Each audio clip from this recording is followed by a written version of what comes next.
I'm 49 years old, and one thing I have noticed, something strange about people I know who are smart and capable and good at what they do. After 40, a lot of them feel more stuck than people I think who seem to have less going on for them. And it doesn't make sense at first. You would think intelligence and competence would make life easier as you age, but it doesn't always work that way. And here is the uncomfortable truth. Smart people get stuck after 40 because they have built lives that look successful from the outside but feel like traps from the inside.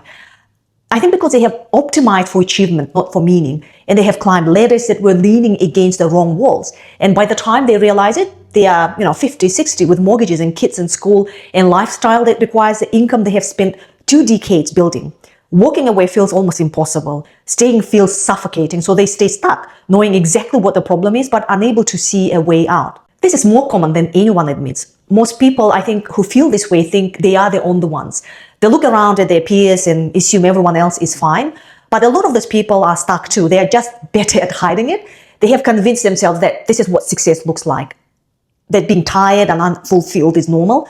That questioning your choices at this stage of life is self-indulgent or ungrateful. So they don't talk about it. They keep going and their feeling just doesn't go away. It gets heavier. And here is a reframe.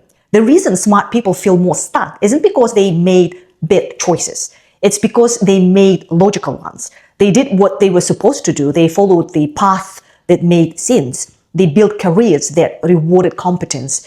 They optimized for stability and security and external validation.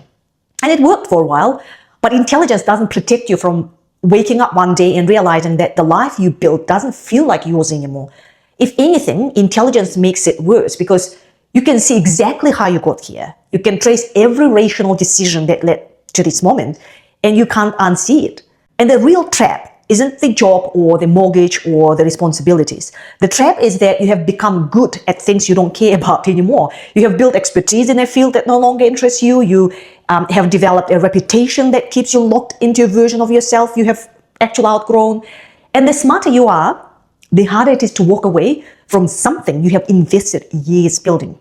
Sunk cost fallacy isn't just an economic concept. It's actually a life trap. And intelligent people fall into it harder because they can rationalize staying longer than they should. And here is why this matters now. You don't have as much time as you think you do. At 30, you could pivot and still have decades to build something new. At 45 or 50, every year you stay stuck is a year you don't get back. And the window for reinvention doesn't close, but it gets narrower.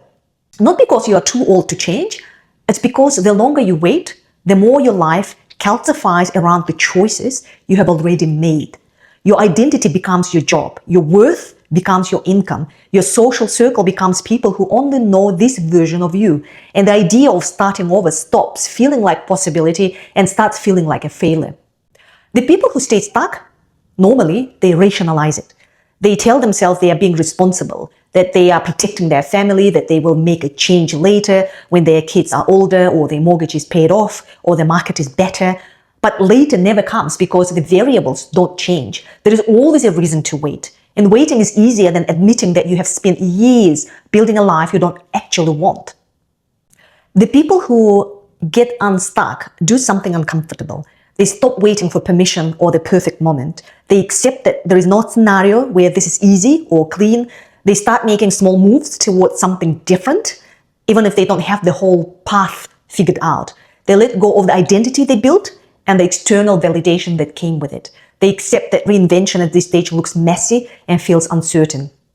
And they do it anyway because the alternative is spending the next 20 years wondering what would have happened if they had tried.